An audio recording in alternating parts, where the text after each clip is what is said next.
8, You're watching 7, Experience Comic Culture and 6, Sales. 5, Streaming live daily to 4, Facebook, YouTube, 3, Twitch, and Twitter. 2, 1.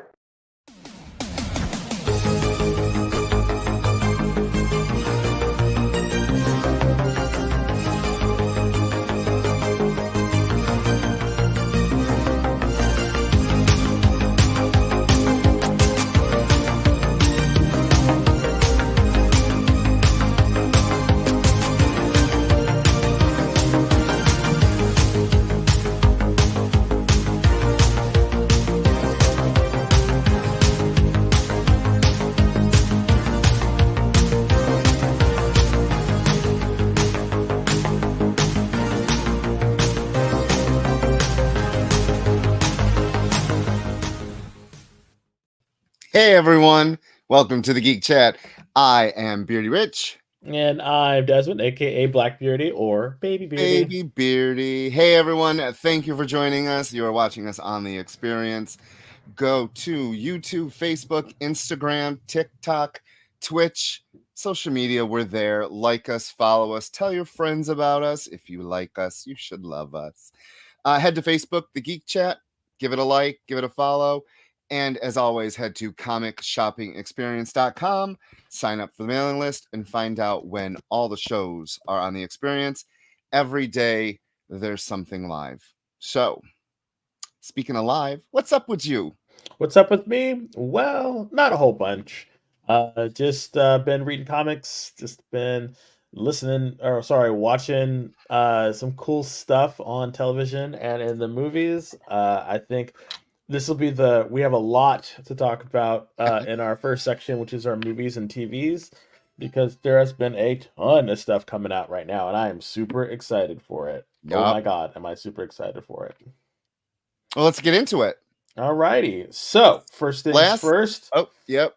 What do you want to talk about first? No, I was going to say last night, the okay. geeks and our husbands who we tortured went to the Aquaman, the Aqua Douche Bro movie, the final film of the DCEU. Yes, we saw Aquaman and the Lost Kingdom, and I did not fall asleep. That's good. It was really good. I was so proud of myself. That's Yay, good. I didn't fall asleep. That's great. I'm happy to hear that you stayed awake. Although Rich did not see the last one. He boycotted it. And I didn't see it. Boycott's a strong word. He boycotted it. And I didn't end up seeing it until it came out on Max. So that's when I saw it. And to tell you the truth, I liked the first. I liked it. I liked the first one. I liked this one. Hot take. I thought it was better than Marvel's. I will say that. And I don't know why. I just Aqua Bro was okay. I thought it was a fine send off to the DC extended universe. Could it have been better? Of course. You know, that's not here or there. I mean, of course it could have been better. However, I think given what James Wan had to work with, he made a fun movie. He made a fun movie that definitely didn't take itself too seriously. I thought the movie looked beautiful in some instances. The cinematography was great. I have to say that what was it? I think he's the only one that has really captured what a majestic Atlantis would look like, a thriving city. And that is the thing that I am sad to see go away, because I really believe that had James Wan given the ability to really, make this, a full movie, and I think he would have really gave us something a little bit better. I do think that. What is a full movie? It was a 2-hour-long movie. No, I think due to the cuts that they had to do, I thought it was cut better than I expected. However, there is a better, if anyone's talking about, oh, the Snyder cut, we need a Snyder cut, we need a Snyder cut. No, we didn't need a Snyder cut. We need a James Wan cut. If we're really thinking about it, we need a James Wan cut to see exactly what was supposed to happen in the order and it was supposed to happen. So you want some long ass 9-hour movie about Aqua Bro? Not 9 hours, but I do think another 45 minutes would have really solidified a lot of the motivations of some of the people, because I think there were certain scenes that were, what was that? My facial reaction, I was joking. There is a better movie somewhere, maybe. Yes, there is. Thank you. Release the Wan cut. Thank you. Hashtag, let's get it going, people. Because I really do. I think that there were certain things, because like we got no resolution to the fact that Arthur straight up married Orm's girlfriend, and had a baby, and Orm was just like, sure, okay. Matt says, hi Matt, by the way. Welcome in. Thank you for joining us. We need a Snyder cut of Rebel Moon, like we need another hole in our head, except there will be a 4-hour cut. No. That will be part 1 too. Actually, to tell you the truth, we were thinking last night we were talking about it. Yeah, we were talking about Rebel Moon, and I think I'm gonna watch it. And I think hi yo Matt. I think that hey bringing it back. Hi guys, hi Paul. I think I'm gonna watch Rebel Moon. But going back to Aqua Bro, there were just certain things that I think were rushed that didn't need to be rushed. I thought Matt says, I will say this, it is good to put you to sleep. Well, it didn't put him to sleep, and Rich's has no, I think he's talking about Rebel Moon. Oh, Rebel Moon. Oh, well, I mean, with all the explosions and stuff, I mean, I swear to God, the slow-mo. See, so with Zack Snyder, you get slow-mos, and with James Wan, you get clutch saves. Like, there's been so many clutch saves at the end where he's going to stab the baby. Nope.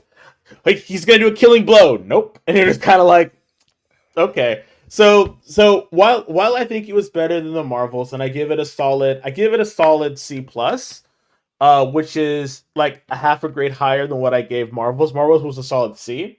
This is a solid C+.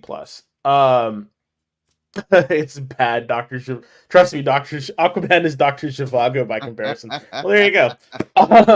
But I have to say, there is a couple of things that I did want to nitpick about Aqua Bro, and aside from the shortening of the story and Amber Heard's being completely, cut out, except for establishing scenes, I thought Manta was yet again wasted. Yeah. The Sauron-like villain, who turned out to be King Triton's brother and all that stuff like that in the Lost Kingdom, so unnecessary.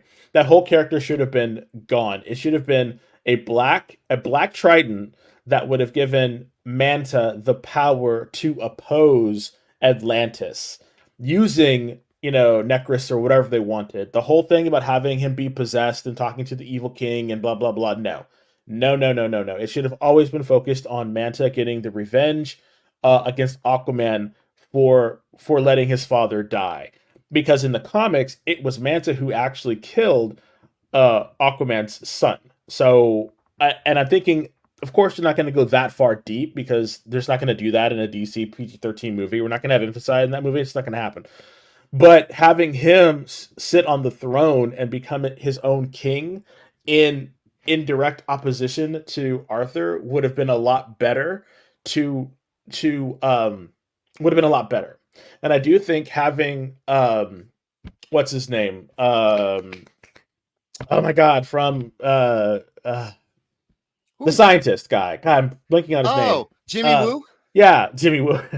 Having him turn and be like a good guy, away with that. He should have been his Dr. Mindbender, and he should have played a villain. I think that he should have played a villain and played it evil, because he should have been Trident. He should have been evil. Yes, he should have been evil. He should have been a villain, and he should have been totally down for it. And he should have like, and the whole thing about finding that information, really beef up the Doctor as being like, I learned how to make this stuff for you because, like, Atlantis did something to me or whatever. Have it be two people just coming to two humans fighting against it, fighting against Aquaman. I thought that would have been a much better story than this, half-assed. Oh, I'm a Sauron looking, guy, and I want to kill him. Blah blah blah. I was annoyed by that. So, but yes, he didn't fall asleep. So that's my review. I thought it was good. Rich, what are your thoughts? So I want to say I want to give Jason Momoa a giant. I was kind of right about you, but kind of wrong, because watching him, I don't think he is Aquaman at all. I don't see him as the Aquaman everyone in the entire universe that grew up. That's him. No. But I will say what I did like was the fact that the director, the writer, and Jason all gave us a strong, powerful Aquaman. When he was fighting the pirates in the very beginning, I was like, this is kind of cool. He's fighting. He isn't weak. And I never thought of Aquaman as being weak, but he's been the joke of superheroes for decades. Yep. I do want to say, all of you watching this, that if you are planning on talking to yourself about your evil plans, shut the damn door. Yes. That was one of the dumbest things, I have to say. Not once, but he did it twice. And it's little things like that bug me as a viewer. The other thing that really bugs me. Okay, ready, guys? Don't jostle this so much, because it's going to explode. It's highly explosive. Except let me hit you with it over and over and over again. Let's have a firefight in the middle of Atlantis with a highly flammable substance, and nothing happened. Oh. So if everything is going to be as highly flammable and explosive as you say, don't make scenes where you're literally fighting with it. Also, so Paul brought this up to me, which is very hilarious. I didn't think about this because, again, disbelief. I guess modern satellites don't work. So no.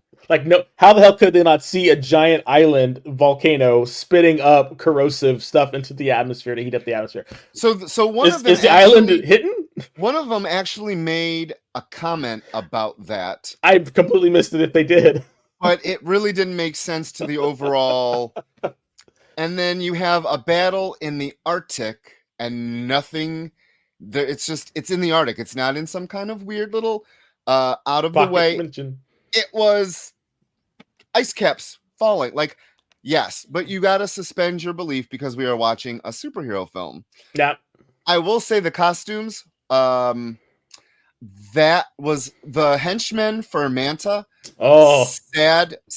It looked to me. It looked great. It looked like it was the very first X-Men when they didn't want to use X-Men costumes, so they just did the piping. The red piping on the black leather. It looked great. So I'm sorry.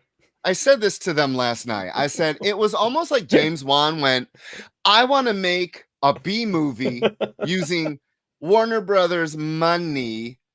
And that's exactly what it looked like. Yeah. The giant hammerhead shark submarine. Beautiful. That was comic book. He had that. That's comic book accurate. I know, but that's what I'm saying. I like how some of it's comic book accurate, and yet on the big screen, it kind of. So the whole thing with the whales, we all laughed. I don't know if you were meant to not laugh, but all of us laughed. Because it was one of the most ridiculous freaking things. I don't want to spoil it, but the whale song, and he called it Des. So Des and I talk through the movies. No one really likes to sit near us because we talk. That's what we buffer with our husbands. Yes. So at one point he leans over and he goes, "Whale song." Bam, whale song. Yeah. And then the way that woman that you weren't supposed to like. I love his her. Female henchman. Yeah. She's sitting in his chair, doing things, and then it explodes and she just gets taken out. Yep. Fantastic. She's like, I can't believe it, or something. She says he has a line, and I'm like, so supposedly, if you read the trivia, James Wan had watched Flash Gordon. So he was very much influenced by Dina De Laurentiis, I guess, in the way the henchmen looked and all that stuff like that. I thought that was great. I thought Mantis looked amazing. I thought Mantis? Yeah, Black Manta. Sorry, Manta. I thought Black Manta looked and he amazing. never was called Black. No, he was just called Manta. Manta. But I thought that he was fantastic. I thought that actor, I can't remember his name, but that actor right there, he deserves, like, he was acting his ass off, and I was like, if no one else is selling it, he is selling it for me. Yeah. Seriously, every time he was on screen, I was like, yes, he is fantastic. Really, like I really liked him, and at that ending when he was like, never, I was like, yes. He did too. He screamed yes. So one of the funny things about the film was the whole thing about family. We had to have family. It was all about family and your brothers and your brothers. And it was like, yes. Okay. Yes. Yahya Abdul Mateen II. That was him. Fantastic. He looked great. His acting was fantastic. I liked how I actually liked the real life costume with the giant head, and I'm really glad DC. That's one thing I will say. I'm going to give DC some credit here, so you might want to. Good thing you're sitting. They really tried to be more comic accurate than Marvel in a lot of the things they do, and that is something I really love. Mm-hmm. And that Black Manta with the headpiece, the silver head, with gorgeous, fantastic. I thought he looked, out of all, honestly, he looked the best out of all of the supervillains that the DC has ever produced.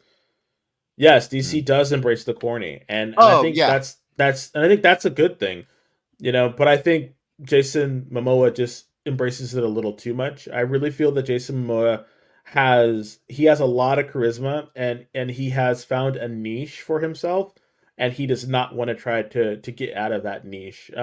Paul was saying, I would love to see him do something dramatic or something like that. And I'm like, no, he's not going to. Why would he do that? He gets paid money to basically act like himself. That's like asking, what's his name? Vin Diesel. Well, no, Vin Diesel actually has tried to do serious roles, but I just can't see Jason Momoa doing anything like that. Although the sad thing about it is I really think that he could. So, and the nose, no, the screaming, no. Anyway, if you haven't seen it by now, you probably should just wait till it comes out on Max. It'll be on Max probably February. Yeah, because there was only it came out last week. This is Thursday, so even we saw it last night, we saw it in San Francisco. 6, 7. Yeah, we saw there was about a dozen people there. Yeah, but they only had, out of all of it, we saw it in the Dolby Vision and sound, which the sound is great. But literally there was only 2 showings per theater, so they weren't expecting a lot, and the theater was not completely sold out. So definitely worth it if you're willing to go on a weekend matinee, say for like $8. Definitely worth it, but if you can't get to it, don't fret. It'll be on Max in about a month or 2. So it's definitely one that you can wait. Speaking of streaming services, Marvel's What If is back. And I have to say, for me personally, they have all been hitting on all cylinders. I have been so happy with every episode that I have seen. Some are better than others, let's be completely honest, but they have all been fun. And I think that's the main thing that I wanted from the series was fun.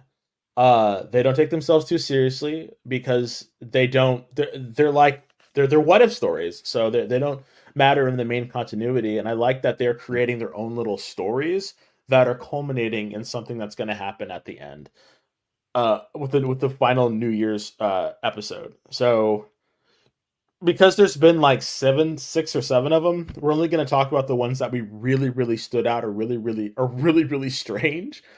So I'm going to kick it over to Rich. What has been one of your like most favorite ones that you've seen so far? I liked the one with that person that did that thing. Okay, so I guess So, Rich hasn't really liked it. I so- have not been enjoying the series as much What? as everyone else. How? As your husband said, Rich, you don't like anything. which was How? not completely truth. How can you not like it? So I wish they did. You didn't watch Star Wars Visionaries, did you? I watched the first one. I have not watched the second one yet. The second season was amazing with some of the best art in anything I've seen on cartoons. Okay. I wish that they had done different animation. I am not a fan of the animation. Okay. Everyone's lips are ginormous with teeth. It's weird. I don't like the cell shading. I will give credit to the one we watched last night. That was Marvel's first original Marvel Cinematic Universe character created. Pretty cool. I thought it was really good. It wasn't until this morning that I learned I could have watched it dubbed. This is going to show my unculturalness. I don't like reading my TV. I have never enjoyed there was reading a dub version. my TV. And that I really did not like. Yeah. I don't like being taken away from the action to read. That's my whole thing. So this morning I get up and I'm on Twitter and I learn there's a dub version. And Coog looks at me and he goes, "Well, I'm not watching it again." I was like, "Yeah, we don't have to watch it again." Okay. I thought it was great. Magical natives going around. No. I did not like reading it. I did not. That's fine. I mean, sometimes people are more dubbed than sub people. That's fine. That's not a that. I don't think that's a deal breaker for me, but I can understand that. What was the one? See, they're so unforgettable. They're so forgettable that I forgot what I watched. What was the one that we liked? Kind of. Oh no, you liked Happy Hogan. Happy Hogan was a good one. That was a great one. The thing that saved Happy Hogan was, what's her name? With the big boobs? Natasha? Nope. Oh, Kat Dennings. Yeah, Dennings. I love her. We watch Two Broke Girls every night. Okay. She saved it for me. I like that show. I like that episode. It was a really great take on Die Hard. I did not like the Nebula episode. I hate the Star-Lord episode. Star-Lord episode was good. I enjoyed it. I thought it was fun making a new team back in the day and having a childhood. Captain Carter. I enjoyed the Captain Carter. Oh, the Hydra Buster one. That was a great one too. I enjoyed that one. Okay, that's a really good one. And her being taken to what's going to be. See, I really believe that that Captain Carter episode where they go to the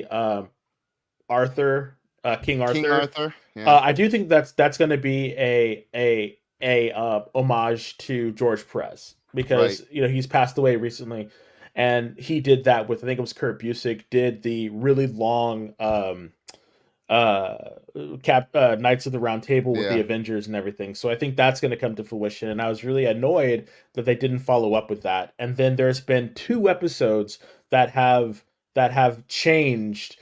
Oh, sorry, their endings have gone someplace else, and I didn't like it. Did you watch the one for today? No, Coog was sleeping. I can't really talk to you about it because it was a lot of fun. You know what it's about, right? No. It's about Hela. Oh. So it's a story about Hela, and it was really good. I will say this. Kate Blanchett's back. She sounded great. So I liked the voice actress they used for Black Widow because, I'm not a fan of what's her name? ScarJo, yeah. But this one, I really want to talk to you about this last one, and starring Hela, because I do think that I like them. I like them because they are little sort of one and dones, and they really make me feel. Yes, thank you, Matt. The Hela was was really awesome. I like them because I don't know what it is. They just seem much more simple than the movies. Maybe that's what I don't like about them. They're simple. Well, no, but it's building up another kind of narrative, and I do believe that we're going to have some kind of weird thing at the end. I think it's going to be something different. I think Morgan Le Fay is doing something, to mess with the timey-wimey stuff or whatever, because even the Watcher was kind of like, what's going on when Captain Carter was taken away. So even he didn't know what was going on. So for that, I'm excited for it. I also want to say the limited resources of characters that they have. That is one thing that made the old What Ifs. I love the old What Ifs. All the comic books. Because they embraced everything. But Marvel Cinematic Universe doesn't have everything yet. They don't. That's why I really enjoyed the fact they created a new character that are we someday maybe going to see in the MCU? Who knows? Oh, we probably will. Most likely, we'll see them in a comic book first, most likely, because it's easier to do that. Yeah. Plus, this is not part of the main Marvel universe, so I think it's easier to introduce them here. Sorry, in a TV show, which is easier, and then reintroduce them as a comic book, and then see if there's any kind of traction with the character before they put it in.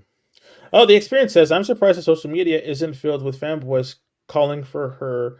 Calling her a Mary Sue. Well, I mean, if you think about it, Hela was kind of a Mary Sue in this episode, but I can kind of understand that given her thousands of years of fighting. But yeah, she was kind of a Mary Sue given that she had landed there and immediately knew the powers. No. I definitely believe what you're saying, and but I mean, she just probably was because she wasn't. I like to think of it as like the reason why she was much more, because she had a much more motivation. The other people didn't. They were like, hey, we're happy natives with superpowers living off the land, and she's like, no, colonization is happening. We got to go. So I think that's what's funny about it. So she had a purpose that made her be all super powerful and stuff. Matt says, I don't think as many people are watching to call her that, and I don't think that's probably going to happen. I really believe it's what's going to happen with her character.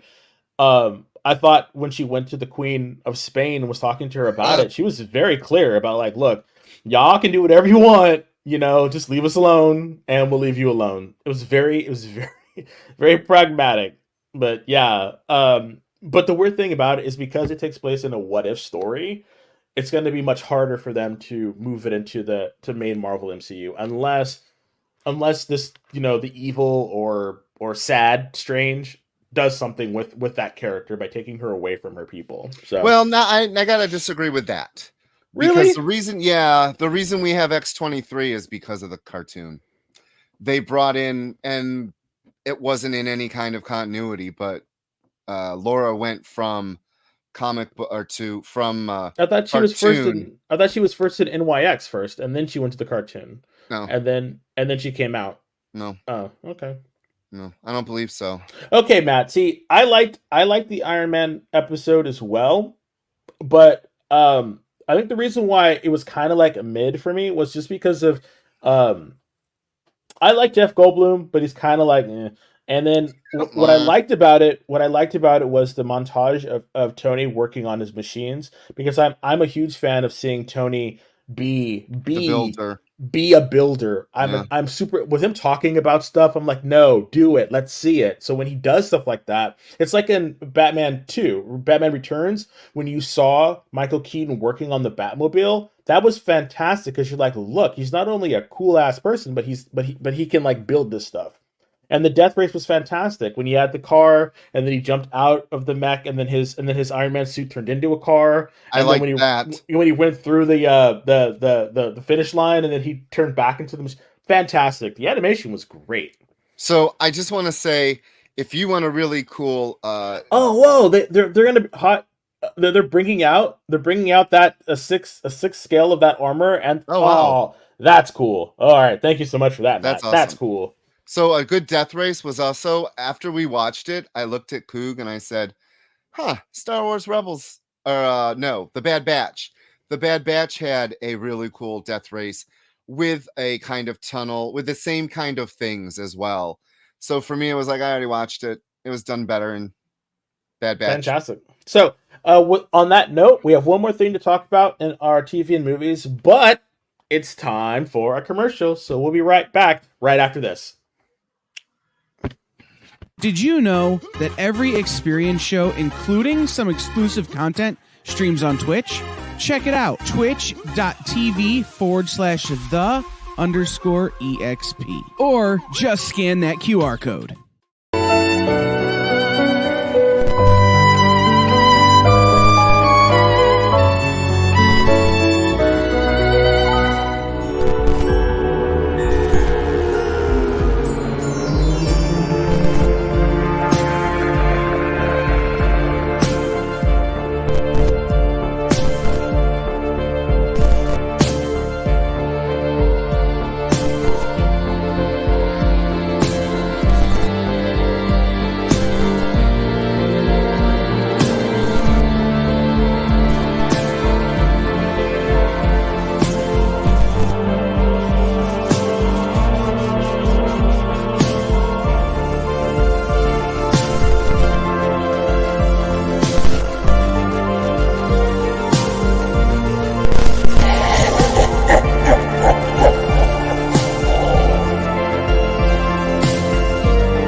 According to a statistic that I just made up, people spend 4 hours a day changing the television channel. People who watch The Experience don't do that. Save yourself a ton of time by tuning into The Experience and enjoying our new original programming 7 days a week.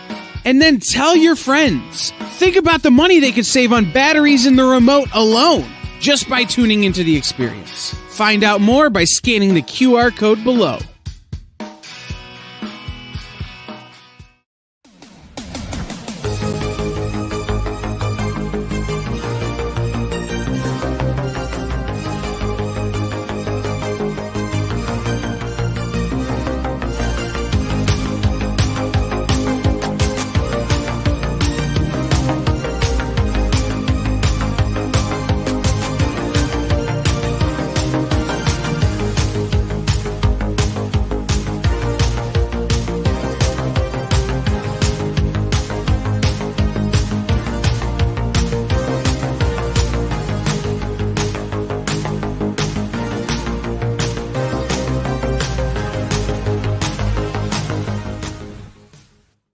Hey everyone, welcome back. I am Beardy Rich, and this is your name. Oh, I'm sorry. I was just going to say this is the Geek Chat with me as always. I was waiting. I thought you had a fantastic intro. So I'm Desmond, aka Black Beardy or Baby Beardy, And you're watching the Geek Chat on The Experience. It's funny. Wow. It's funny. Like they have no idea that we're doing this for like over like almost 9 years together, and we're still have little loves like this. It's great. So you're watching us on The Experience. Be sure to like and follow and subscribe and all that good stuff on YouTube, Facebook, Instagram, Twitch, TikTok. Be sure to head to Facebook, The Geek Chat, give us a like and a follow, and head to comicshoppingexperience.com for everything Experience and sign up on the mailing list. I want to say that before us at 4 o'clock Pacific, 7 o'clock. No, I'm all screwing all that up. Yeah, Miss 4, Jen 5, 6, is 7, before yeah. us. It's at 4. She's a wonderful comic book store owner, and she has a lot of great deals on her What's in the Box. And then following us at 10 o'clock is Sketch Up with Mog and Mel, and they have artist tonight by the name of Sean Lenahan. He will be doing a giveaway, 40 pages of his art collected in one book. Be sure to watch them. Sketch Up with Mog and Mel. They follow us at 7 Pacific, 10 o'clock Eastern. Yay. So the last thing we're going to go over real quick, just real short, is the Doctor Who Christmas special featuring the brand new Doctor and his companion. This is the fourth of the specials that they've done. He was actually introduced in the third one. He was split off from David Tennant's Doctor and made quite the impression. And he actually changes his clothes, as Desmond said. No, he changes. It looks like he changes his jumper, which is the sweater that he wears underneath his jacket. I think he changes that. But he was in a kilt. Yes, that was true. Like, this Doctor does go clubbing, so that's interesting. So. What did you think of the episode? I think he is channeling a few other Doctors, which is fine. All Doctors trying to channel each other. He has this sort of like smooth, playfulness to him that I really enjoy. And if you haven't, so the actor is from another show, pretty famous show called Sex Education. And in that show, he's a little younger and he is, very fresh faced and like, ha, and yes, it was by regeneration, as Leonard Pegg says. Yeah. So he's much more adult. Even his voice and how he projects himself is a lot more confident and a lot more adult than he is. Well, but you would expect that because in Sex Education he's playing a high schooler. In this one he's playing a grown man who's been like thousands of years old, and has information and has a lot of information. What I liked about it was how he observes the world around him and how he is always looking for ways to interact with the world, and seeing how the world works. I really liked that when they were on the ship, the goblin ship, because the whole episode is about, found families and these goblins who are sort of like time bandits who basically just sail time, and they're all affected by causality, which I thought was really kind of interesting. So if bad luck happens to you, like once or twice, that's fine. But if a bunch of bad luck happens to you, it attracts these goblins, and then they continue to feed off of your bad luck. Um, and they cause more drama, and then they eat babies, and so this happens to be a baby, and so yeah, so I like that he invented stuff. The gloves that he had, which were really cool. The His new sonic screwdriver looks like a remote. It's flat. It's like this weird circular flat thing with like a thing that pops out of it. So that was interesting. I was very surprised to see that it wasn't a rounded like lightsaber kind of looking thing. So yeah, I'm liking it. So Leonard says Colin Baker was more flamboyant, but not as much fun. I wonder if his outfit was a homage to the Lenny Henry Doctor Who a parody from the 80s. I mean, maybe. Um, maybe, but I like his jacket. I think his jacket is cool. I know that Rich does not like his jacket. Too Star-Lord for me. It's too star. No, but it's like I like the brownness. The jackets seem to be like this weird kind of like dark blue polyester. I think he is very dapper in what he wears, and I'm excited. I am excited to see what other outfits he's going to wear. Same. Because I love the lady at the end. She's got a lot to do with things coming up, I think. You think so? She was in the EastEnders. She's a well-known British actress. Yeah, but I looked her up, and she hasn't been in any other Doctor Who stuff. No, but they said that she will be in more. She'll be in more. No, I liked. I have to disagree with what the experience has said. They said the experience said. This weird regeneration seems unnecessary. They could have just pulled the other tenant from the end of season 4. He's still out there hanging with Rose in another dimension. See, but I think that was unnecessary though, because they have, by splitting it up, there's 2 doctors living in the same dimension, which is fine. And I'm chalking it up to the fact that the toy maker's weird sort of weird toy maker kind of essence is what messed it all up. Is how I think it is. It's how I think that's the reason why it happened. And that's why at the end he was able to kind of use the hammer to make 2 TARDISes, because the toy maker, his influence is still around. And I think that's what I like about this character, is because he's looking for those oddities in reality in order to exploit for his to make the outcomes come right. And I think we're going to see a lot of this Doctor using a lot of not fate, but a lot of chance and coincidence in order to save the day. And I think that's what's kind of fun, because all the Doctors have always found a way to make it out. This Doctor, I think, is actually looking for those, actively looking for those ways to fulfill whatever needs to happen to save the day. Right. And the whole scene when baby Rose, not Rose, baby, what's her name? I can't remember the character's name. I don't remember. Anyway, his companion, when he realized that they had went back in time, made her as a baby, and then he started crying, like, just his acting was on point. Like, the acting is on point for the show.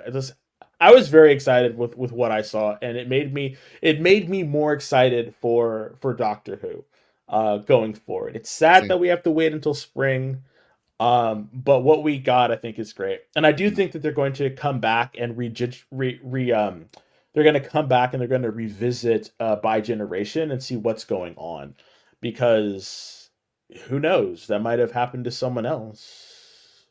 Hi, Kenneth. Welcome in. So the one thing I just want to say is I'm very excited because Jinx Monsoon is going to be in it. Yeah, like, it's so many different people are gonna, so many like different, variations of peoples. Trans people are around. gender non-conforming people are around. It's like every kind of thing is going to be around, which is great, you know. So Leonard says bringing back Tenet was RTD's or Russell T Davids' way of picking up where he left off and continuing on with the new. Seems like they're leaning more into fantasy over sci-fi, if a special is any indication. I think it's going to be. I agree. I watched a thing on YouTube, and they were talking about why Tenet came back, and he was, out of all the doctors, he was the one that was like, I don't want to go at the end when he left. I was a David Tennant fan and still am, so I watched most of his episodes, so he was my doctor. But I do believe that was him, like you were saying, bringing him back to kind of continue on his story, and that's why I think we're going to see more of David Tennant going through, because I believe that David Tennant is the only current doctor, who was totally fine with coming back and reprising his role. So I think that was smart of them to keep him in the loop, because even Peter Capaldi said he's not coming back. He has no desire to come back unless they like ask him. And there's a Money. Money, and there's a reason he might come back, but his doctor was the one that feels like he fully did what he needed to do during his tenure as a doctor. So again, Doctor Who, huge history. If you're looking for a new sci-fi, well, not a new one, but if you're looking for a new sci-fi kind of genre, or not genre, but series to get into, Doctor Who is fantastic. It's unfortunate that you have to have 3 different streaming services to see them. For the original Doctor Who, you need BritBox. For the new Doctor Who, you need HBO. Sorry, for the last Doctor Who, you need Max, and then for the new Doctor Who, you need Disney Plus. So pick your poison. But having said that, thank you so much. That's our TV and movies. Now we're going to go into comic books. So, what came out new this week, Rich? Do you want to start with what we were going to start with, or do you want to start with the number ones? Pick whatever you want. I'm cool. All right. Let's get the 2 number ones out of the way. So this week from Image Comics, the new Energon universe. You picked up the variant. I have the main and the variant. I got the variant because it looks like a classic Jack Kirby Howling Commandos. So that's why I picked it up. Yes. So Joshua Williamson was the writer. Tom Riley did the art, and Jordi Belair was the colorist. And unfortunately, I don't know why, but letterers still don't get the credit they deserve. Russ Wooten's name should have been on the cover somewhere. They put the other 3. You would not be able to read the book without the letterer. So I think that's a disservice to them. I'll get off my soapbox now. There was a crap ton of covers. A lot of them were incentives. 1 in 25s, 1 in 100s, 1 in 500s. Yeah, it's like Matt got the 1 in 10. Wow. Yes. The 1 in 250 is, I love variant covers when they're available to everyone. The gatekeeping to get sales, I think, needs to stop, but it never will. Anyhow, back to the book. What did you think? Let me tell you what I thought first. Yes, please. I'll go first. I am a huge Transformers fan. As you can see all around me, we have Transformers everywhere in this apartment. I also love G.I. Joe. Grew up, loved G.I. Joe. So when I learned that Robert Kirkman was starting the Energon universe up, I was very excited because I got into Walking Dead really, really late. Yes, they're way too expensive, Matt. I agree. I got to read the first the first Void Rivals, I have to say, which led into this brand new world. And I was very excited. And there's 2 separate ones coming out, Duke and Cobra Commander, before we get the G.I. Joe proper book. Not to be confused with the continuing one done by Hannah. Larry Hama. Yeah. Yes, that is G.I. Joe, Real American Hero, which I read, good Lord, a ton of those books. And when it ended on a huge cliffhanger. And I was like, what's going on? And then we learned it's starting back up. He got to rewrite his book. And then it went weird and there's zombies. I don't understand what's going on in the book, but okay. But we're talking about Duke. So Duke was never, I mean, I had his toy, but he was never a huge draw to me. I'm more of a villain kind of guy. So reading this put a lot of backstory on Duke. And I A lot. really liked the fact that Joshua Williamson spent the issue talking about Duke, his service, and how he has now gone rogue because of what he saw. And somehow the government is covering it up. And they're telling him, don't go there. Don't go there. He goes there.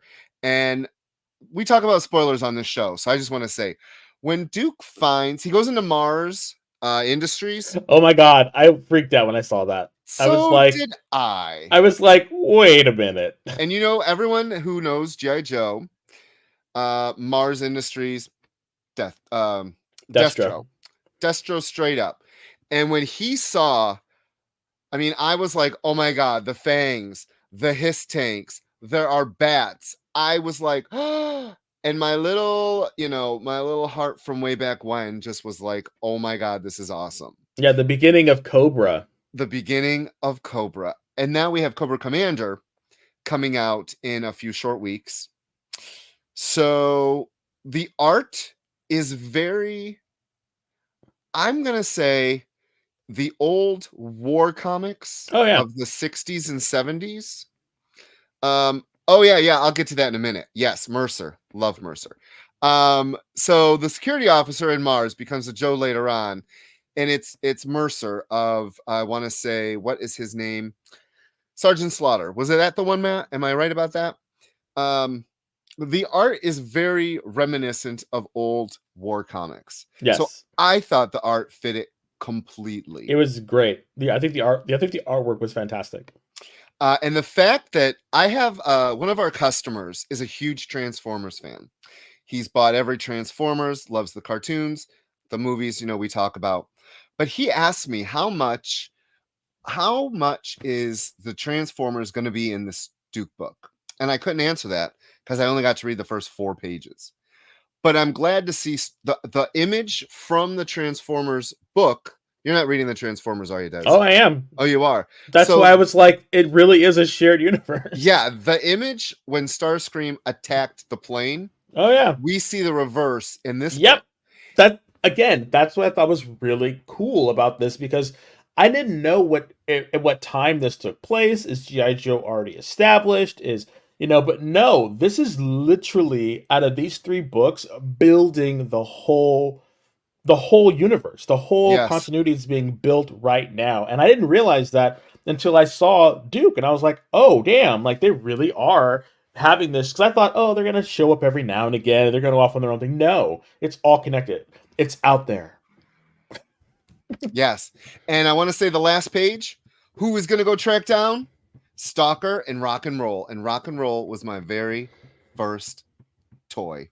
He was my first Joe that I ever had, and Stalker was my second.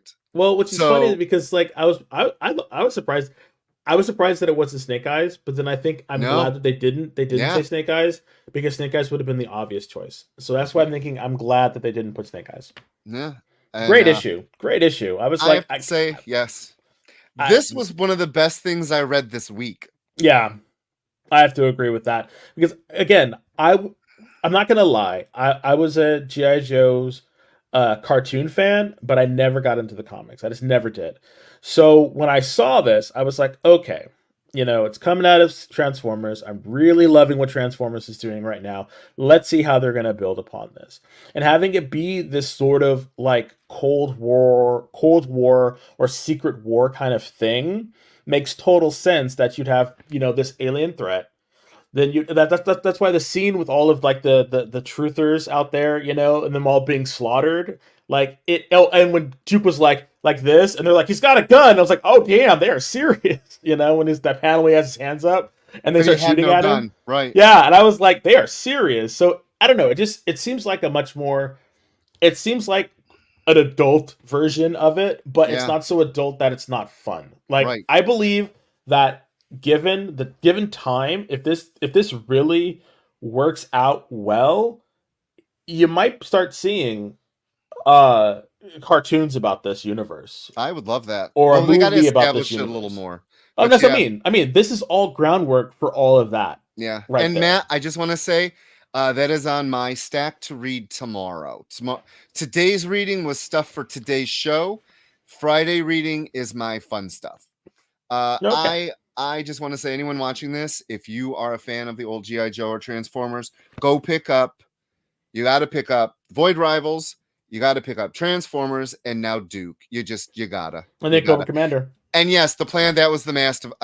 This Williamson himself was a fan. If you read the very back, I can't wait.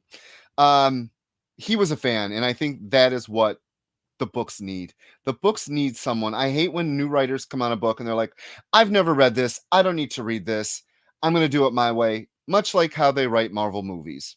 Yeah. So, and the experience they did establish G.I. Joe at the end of the last Transformers movie, but I do think that's going to be separate from this.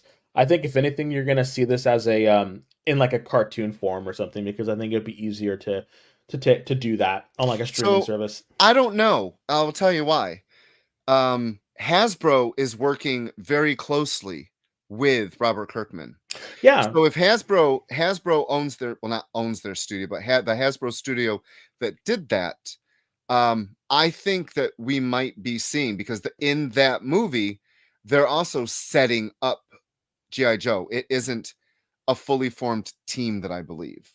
Okay. Well, hey, I mean, they might be working in tandem together. Yeah. The only reason why I hope that it's a cartoon is because I think a cartoon would be a lot more easier to look like a spectacle than a movie. And I think a movie sometimes, when you go the movie route, you start to cut out pieces that make it fun. And I'm thinking a series like this should be a long form series. Now, like you just said, I want to say I would love a cartoon, but I'm sick of 8-episode cartoons or 10 and then being that's it.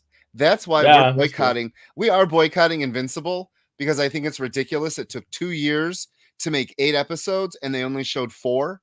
And now we have to wait for the last 4. When you put out the last 4 of 8 episodes, I'll watch it. But I'm not going to waste my time. I mean, I tried. Good? Well, no, it's not that. It's just I tried watching the cartoon and I don't know. It just didn't hit on. It just after reading the whole series, monthly, it just didn't hit for me. So I don't know. I hear it's fantastic, but it just never hit for me. So that's just where I am at it. So I don't know.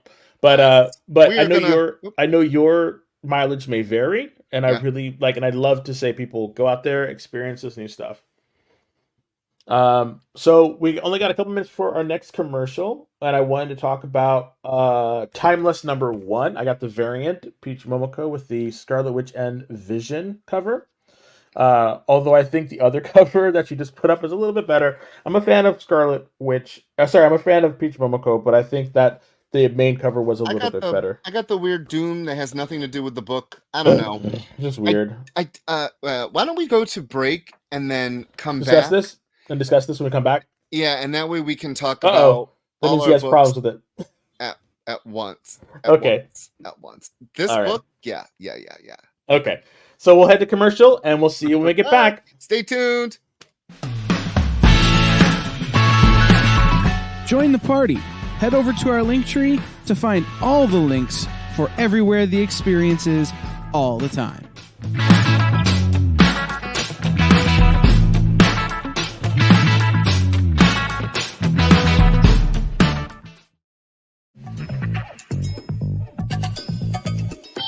Live from New York.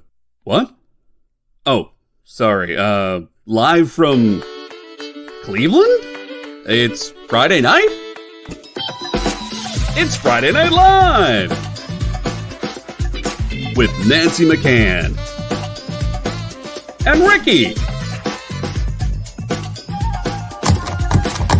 And sometimes Carlos. And featuring boxes and boxes of rare comics. Unique collectibles. Lots of smiles and conversations with new friends. Friday Night Live with Comics Unlimited. Friday night from 9 to 11 on The Experience.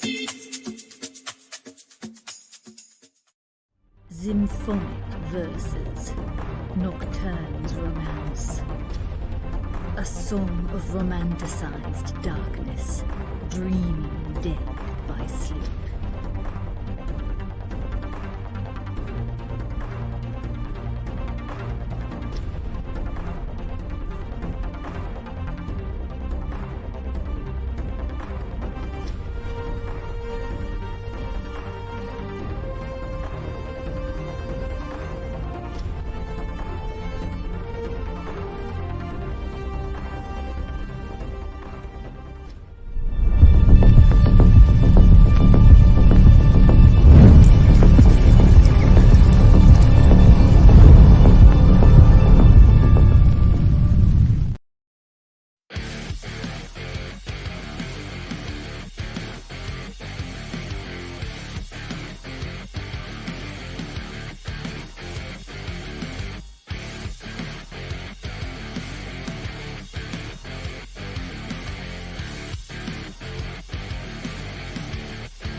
Hey everyone, welcome back. I am Rich. And I'm Desmond. And you are watching the Geek Chat on The Experience. And be sure to go to YouTube, Facebook, Instagram, Twitch, TikTok. Like us, follow us, subscribe to us. Tell a friend. Tell a friend, definitely. And head to comicshoppingexperience.com and sign up on the mailing list so you know when everything's happening. So Timeless. we're gonna talk about Timeless. Okay. This is like, I just want to say this is like the third or fourth Timeless Marvel has done. Yeah. Why? Each one is supposed to be thanks, Steven. Have a wonderful night. Have a good night, Steven. Join us next week. So all the Timelesses are supposed to have some kind of repercussions for the Marvel Universe. Like last year, the Timeless showed Emma and Tony married. Look, and it came to happen, even if we didn't know what it was. So in this one, this is basically a story about Power Man versus Moon Knight. And we do spoilers here, remember, so we will tell you who Moon Knight was. I got a different cover. It's what? It was Danny. Well, there you go. Spoiler alert. It was Danny. Let's get this out of the way. The writers, Jackson Lansing and Colin Kelly. The artist was Juan Cabal. The color artist was Edgar Delgado. The letterer was VC's Travis Lantham. And my cover was, the main cover was Cal New. Yeah. The Peach Momoko cover. Yes, Peach Momoko. Yeah, so basically, Khonshu's at it again. Crazy old Khonshu in the future takes over the world, and now it's up to Luke Cage, Power Man, who has the dragon. You know, he has the Iron Fist, and he has to fight Khonshu. Oh, he also has the Sentry. And the Sentry and some Hulk other stuff. Blood. Yep. So he's like the antithesis of every hero that fell under Khonshu's fist. So I'm thinking, are we getting a sequel to that Moon Knight Avengers story when Khonshu took over? Yes, he is very much a Long Island iced tea.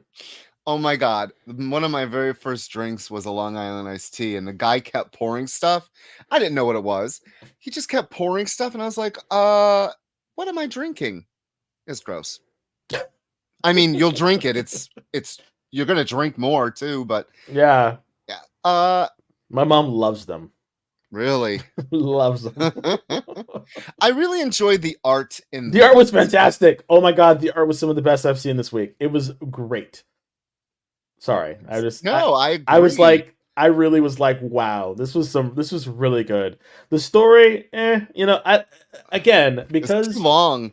Well, number one, actually, I didn't mind the length of it. Oh god, it just kept repeating its fight, future scenes. Fight, future Reminiscing. scenes. No, they were very past scenes. Well, some of them were past. Future scenes. Some of them were future. Yeah. Because we learned that so I don't know if you followed any of the variant covers of the Marvel children, the like sidekicks.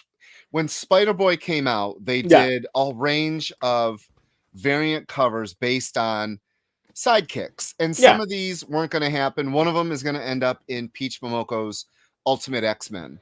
Okay. And that is what one of the pages here showed. It showed those kids. Yeah. One of them showed. Oh, I thought that was the past because the way it looked. Oh. Yeah, okay.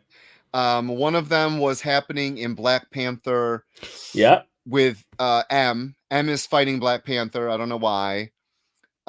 One of them is about the X-Men, and people are saying online that the Prisoner X is actually Xavier. Well, given what happened at the end of Immortal X-Men, right? I could see that. I don't know. Here it is. So Miles is supposed to die. They showed us the vampire crossover that's coming, which I will not be reading. Sorry. And then, well, you're going to read the number one. Well, of course, but I'm like so tired of vampires. It's like, and then one of the panels, as I read in this, is the cover I got with a Doctor Doom, Doctor Strange mashup guy. So one of these probably will actually happen, and we'll see it. Well, remember the Eye of Agamotto, I guess, was smashed, so there's something going on with that. Again, when I read these stories and they are alluding to things that could possibly come to pass, or it's like, okay, I want to get invested in it, but I find it hard because, again, I don't know what I'm getting invested into. Right. And again, I'm fine with the little, prefacing, and I'm fine with the little, like, priming the pump.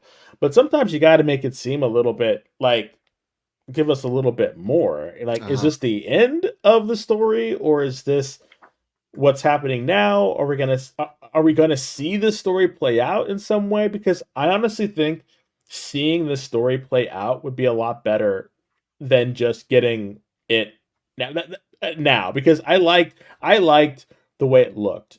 Maybe I'm just a sucker for the art, but I enjoyed seeing Power Man, be that powerful, and like seeing, his transition, and like the one panel where he's like punching, and it's like, I am Power Man, and I guess you see all the different things about his past, and you see him becoming mayor, and you see all the stuff that's happening now, and I'm thinking, okay, should it be called timelines instead? I don't know. So for me, I was still kind of like, I want to know more, so I'm intrigued. And then at the end, you get the pages of stuff that's coming, and I don't know what those all books mean. Is the story going to be continued in the book? Is it not? No. Kind of what's happening. No. But I will say it's interesting. The 2-page spread of him flying up with the chain around his fist. Yeah. I thought it was interesting that Carol was in her Warbird costume. Yeah, I like that. I love that costume. Classic costume. Anyone that watches our show knows I hate her new costume. This costume is amazing. And it had Ronan. I thought Ronan, it was interesting that Ronan was there. Yeah. And then Sentry.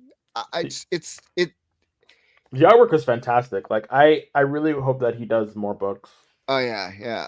But I also thought, so I always liked Terror Inc. Do you remember the he has the weird things coming out of his face? He's in one of the panels with like Doctor Strange and Clea, with a baby. With the And baby, yeah. the Bucky Barnes fighting a kaiju, which I guess is going to happen maybe in Thunderbolts. I don't know. And then the interesting little panel I thought was really interesting was Magneto was in a wheelchair leading the X-Men. Yep. So are these futures we're going to see? But I hope so. But back to your point of spoiling. Yes, it was Danny Rand and Iron Fist. What? So in one of the little scenes, the little it's like this big. A giant Bucky. Yeah, giant Bucky fighting a red, if you white, look and blue at it, kaiju. I hate to say it, if you look at that kaiju's already been spoiled. That was the kaiju. That was American kaiju from that little story that was part of AIM when Bobby Sunspot. Oh my god! That's American kaiju that Bucky is punching because of the stars and stripes on his chest. So that's American kaiju. Huh? Yeah. So he's punching out America, I guess. The writers really pulled a lot out to give this some bulk, but I do feel it was some pages too long for me. Again, I look at it as like sort of an Elseworld story. Yeah, or what if, because it might come to pass, it might not. It's just I really just wish that books like this are just a little bit more fleshed out. And because again, when you start at the end, you have to give. She was American. Oh, the song is crazy. You still got to make it kind of interesting. And while it was interesting, it still was kind of like what are the emotional stakes? So, speaking of emotional, it was not a must buy for me. It's not, but it wasn't for me. It was a must buy because I enjoyed the artwork. I thought the artwork was fantastic. And God, yeah. I'm a huge Heroes for Hire fan. I was not expecting what I read, but next one is Immortal X-Men. Speaking of craziness, this is the one that I got. You didn't get this one, did you, Rich? No, I did not. I got this one. Why? Why? You don't like it? I am so sick of these covers. This cover was fun, though. So this is the very last issue. There was only 18 issues of Immortal X-Men. I love it. Kieran Gillen was the writer. One of my favorite artists. Oh my God, I hope he stays in the X stables. Juan Jose Rip. Love his art. David Curiel did the color artist. VC's Clayton Cowles was the letterer. And Mark Brooks did that beautiful cover that has nothing to do with the book. Nope. At all. Again, I thought it was cute. It's like whenever they do those homage covers to like that classic Kirby, I was like, okay, it's fun. I'll buy it. Why not? So we get a lot Righteous. Lot jammed into this book. Yeah. We get some Mother Righteous. So much exposition. Oh my God. X-Men. We get some Destiny kicking butt. It was crazy. No, different. Kieran. His Kieran. I think I said that right. I think you said Karen at first. Kieran. Anyway, one of the Gillians. Yes. So what did you think? Because I know you've been following this a lot more than I have. I have enjoyed Immortal X-Men from the beginning. And as the fall has hit, it has become more of wheels spinning to get us to the next place. To the next event, let's be honest. So the next event. And it seems like the next event is going to be about Sinister. Another Sinister event. Because I think the fall of X-Men is going to be about Sinister. And if you're looking at the original pages, which was actually, to say the God's honest truth, when I got to the end, I was satisfied because of how it ended. It seemed like this seemed like it was a full circle moment for me when it comes to Mr. Sinister and sorry, when it comes to Nathan Essex. Given everything that has happened with Mr. Sinister or Nathan Essex's character, given the age of Krakoa, I think this is a fantastic come full circle moment. And I can honestly tell you that this is not. I honestly believe in my heart of hearts, this is not what Kirkman was writing Who? towards. Not Kirkman. Fuck, what's his name? The guy who started it all. Hickman? Hickman. Thank you. Ah, okay. All these men, at the end of what Hickman was writing for. But having Sinister be the central villain of the whole thing is so cool.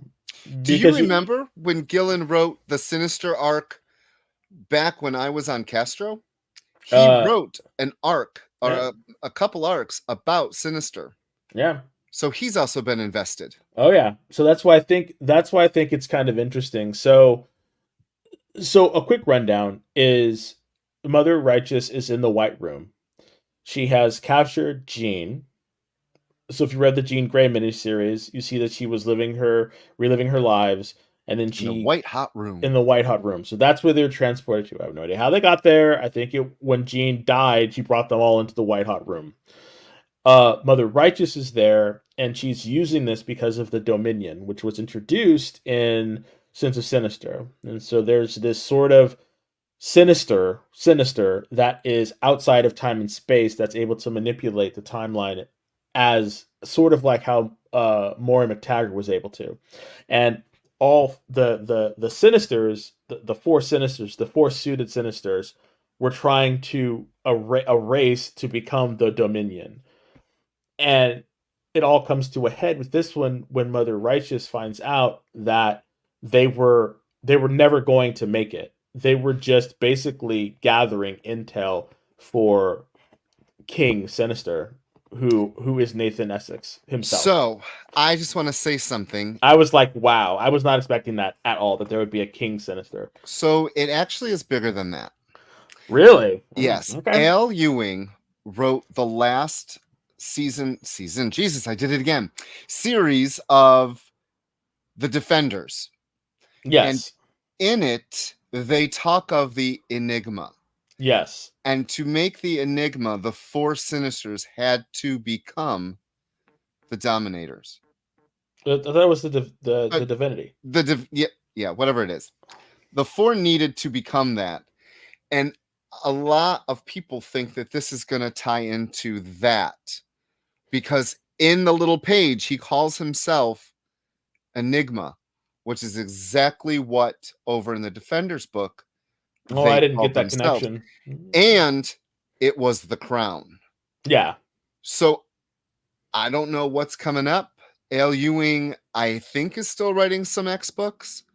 We'll see. We're already ordering for March, and I don't think anything has come up about it yet. So I don't know quite where this story leads into.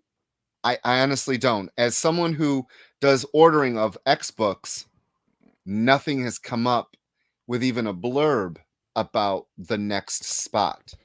And I want to tell you what we get to review next week. You'll all want to stay tuned next Thursday because we get to review The House. This is the Fall of the House of X. Oh, that one comes out next week? It comes out next week. How many issues is it? Oh God, probably 5. Marvel likes 5-issue series. That's fine. You know why? Because it's easier to trade. Yeah, that's the look how they think. So for Immortal, I'm very sad it's ending. It's had some great artists. It's had some great ideas. The Quiet Council was something I enjoyed until everything hit this bump 3/4 of the way through the stories. This just weird Sins of Sinister just interrupted everything. Yeah. Because I think they were setting up. I think the whole Sins of Sinister, when that hit, that's when they said, okay, Sinister's going to be the big baddie. This is how we're going to end it. Let's make it happen. So yeah. I think that's why they had a series of events, and then they have their summit. Every year, all the Marvel writers and all the Marvel editors have like this big, pizza party, and they talk about what the next year of X-Books is going to be. And I think they had it, and they said, okay, we have all this plan. This is what Hickman had. This is what we have.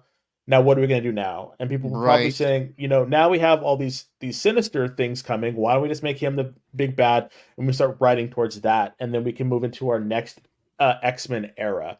I am much more interested, to be completely honest with you.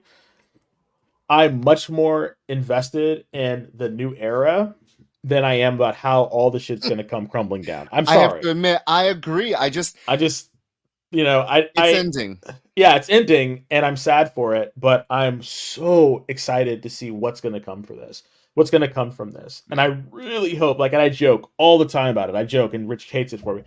I don't want to go back to the school. I'm serious. There's going to be this Westchester. They're going to pull up Westchester and move it to Mars. There's going to be the school on Mars, or they're sending their kids to.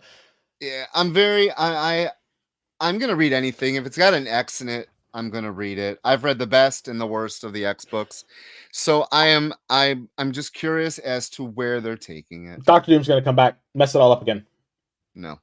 Well, I mean, think about it. If they're talking about the Phoenix and the Dominion is thinking about the Phoenix, and the Phoenix is, creativity and everything, I think it might have something to do with the Phoenix. I know you're wanting to really think that it's going to tie back to Al Ewing's thing, and I think it might. Well, but I'm not sure if that's...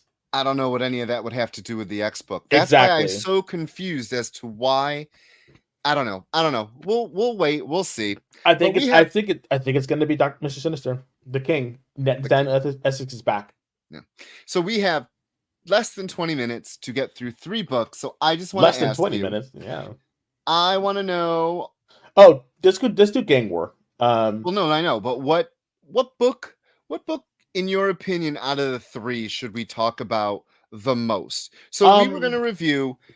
These are all Gang War books. Spider-Woman, the number 2, Deadly Hands of Kung Fu, number 1, and Miles. And I want to tell you, out of all 14. 3 of them, I did not enjoy Miles. So the Spider-Woman continued the story. Miles, we just reviewed last week. What did you like? What did you not like? So the one that it's just funny. So out of all the stories, it's in this order. It would be Spider-Woman, Miles, and then Deadly Hands of Kung Fu. Ooh. And the reason being is because and I'm biased because I'm a Jessica Drew fan. I am a fan of Spider-Woman. I enjoy her immensely. So when she got her new series, I was like, okay, let's go. Why they're tying it into Gang War is definitely for the cash. If they tie it to an event, people will most likely buy it, and then they'll be able to get more eyes on it in order to get people to read it. That's fine. Yeah. And this whole side show about her son, it's weird because she's like, I want my son, and everyone supposedly doesn't remember her son, yet Viper does. So I was kind of like, how does Viper remember the son, but no one else does? So. Okay. And the whole thing about Diamondback, Miles, I liked Miles only because the artwork on Miles is still a little crazy, but the reason I liked Miles is because of I liked it because of the Prowler, and I liked it because of the villains. Miles for me was propped up by seeing Scorpion, by seeing Ox and Montana, and they have a name. They're Fancy Dan. Yeah, Fancy Dan. Yeah, see, I loved them. I loved seeing those guys. Whenever the Enforcers. Yeah, the Enforcers. Yeah, the Enforcers. Like, so these guys plus the Prowler. See, I enjoyed seeing them because these are classic Spider-Man villains that are a part of a major event in 2023. Like, these guys were in like issue like 4 or 5 or something. Original way back when. So, and they're still here kicking butt and doing stuff. So that's one of the reasons why I liked it. And I like that the Scorpion for some reason is working for the good guys, and he was fighting Miles because of they're not supposed to be vigilantes. And so I liked this story and how crazy it got.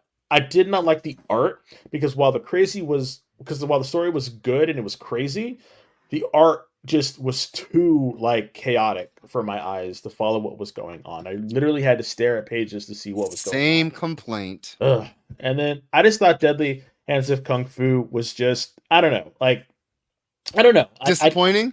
I don't know anything about, I read that book and I was just like, why? Why is this a book? I get it because he took over his family and he is fighting to save Chinatown, and that's his territory as a gang member. We have the obligatory Spider-Man jump in, but the whole thing is about him not being a villain. So, like, I get the story and I get why it's there, but I just don't know if it matters enough. You know, I was disappointed. I was disappointed because I didn't plan on reading this book. I also didn't plan on reading Miles. And then well, it was supposed to come out. in that #1 issue where it showed Shang-Chi, I was like, oh, cool. I want to know, because he's a hero. How is he going to fit in this gang war? And I was not satisfied with the story I read. No, infighting. I mean, come on. Like, that's the big thing. Infighting, I'm gonna stay back and not do anything. Yet there's infighting in your own kingdom, and I'm thinking, like, I don't know. I would have liked to have seen him go out there and turn his gang into a force of good to protect people, and have him come in direct conflict with another territory, not for to get territory, but to protect the rest of New York. Yeah. See, that would have been much better. The other thing is, do you remember though when Marvel was doing those kids books and they'd come out, it was like Avengers, Spider-Man. It was maybe in the late maybe 2017, 2018.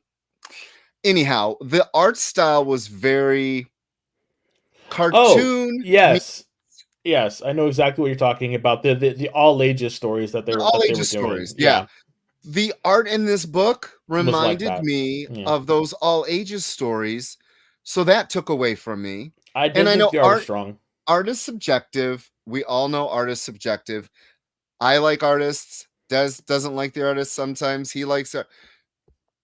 Art is like, No, the art in this was not for the material.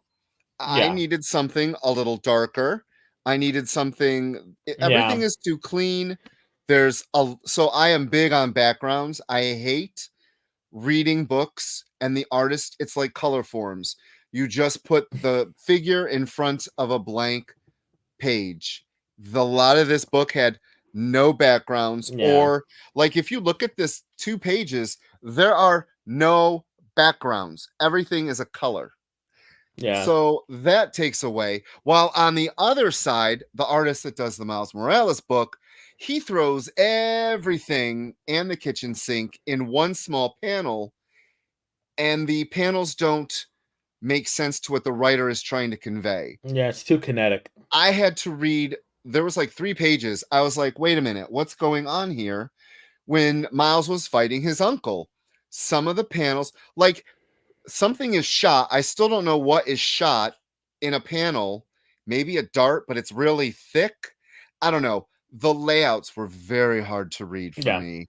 And then Spider-Woman, on the other hand, I think had the best art out of all of it. It was very solid. It was very solid for what we were given. But the last page made 0 sense to me, because the cover shows Jessica with her wings.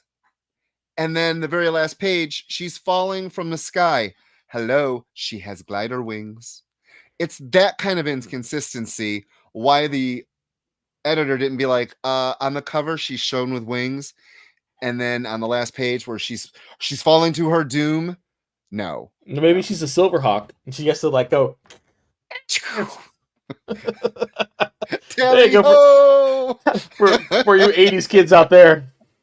I would love to see Silverhawks brought back. Can you imagine? Tangent. I want to see. I really think you and I should write a screenplay, because I'm done with comic books. I think we should write a screenplay for the Bionic 6. Don't even start. I would read a Bionic 6 comic book, though. I would too, actually. That's a great show. Rock Silverhawks, 1. Bionic 6. Let's get it all going. God, 80s kids unite. Oh, we had so much to talk about. We didn't even talk about JSA. The book was okay. It's ending at 12. Why do I care? It's things like that. It's sad though, because I actually like different tales of generational heroes. Like I'm a fan of generational heroes, but I was here for it with what's his name, but he's gone. He's leaving DC. Jeff Johns. Yeah, Jeff Johns is leaving DC, so it's like I'll get them. I'll read them. I even though they're kind of tired stories, I still like them because I want to see what happens. What do you think of Feral Lad showing up? Again, I don't know. I don't know. The sad thing about it is, if someone's gonna come and change it, or come and run with this ball, perfect. I'll continue. But because I know it's ending at 12, it just makes it all kind of sad, because any plans that were laid are just kind of they're all for naught unless someone picks it up. And the sad thing about it is, given whatever you think about Jeff Johns, he is a fantastic. Well, he used to be a fantastic writer. He's a good comic book writer. Yeah, he knows how to tell generational stories. He knows how to wrap a story. You know, and really get you going. But I personally think that he was just really, blinded by Tinseltown, and he's trying to get back there. That's why I believe that the new company they started is gonna fast track all that stuff to a movies and TV. Yeah. So you've been watching the Geek Chat. We are here every Thursday, except when we're not. Thursday at what time do we start? 5 o'clock. 5 o'clock. 5 o'clock. Be sure to watch at 7 o'clock. 8 o'clock. 8 o'clock. No, we start at 5. Oh, us, yes. And then we start at 5 o'clock, and then 8 Eastern time. Yes. But at 7 o'clock, be sure to watch Sketch Up with Mog and Mel, starting in a half hour. Creator Xing Jin of Symphonic Verses is tonight's guest. Be sure to watch a lot of the different shows that the Experience offers. Remember, head to a ton of shows on this Comic channel. Shopping Experience. There's a little tab at the top, brings down a drop-down menu of all the shows. Thank you for watching us. Tell your friends. We're here on Thursdays. Oh, and want to say to you and yours, hope you had a fantastic holiday season, and Happy New Year. And we will be seeing you in the new year. You too, Kenneth. Happy New Year to you as well. Yes, Happy New Year, Kenneth. And thank you for joining us. Thank you all for joining us. And again, tell a friend, bring a friend. If you got to do a weird kind of Clockwork Orange thing where you strap them to the chair, make them watch us, that's fine. The Geek Chat does not endorse that. No Kubrick. So, no. Having said that, you all have a great New Year's and a safe New Year's, and we'll see you next week. Bye.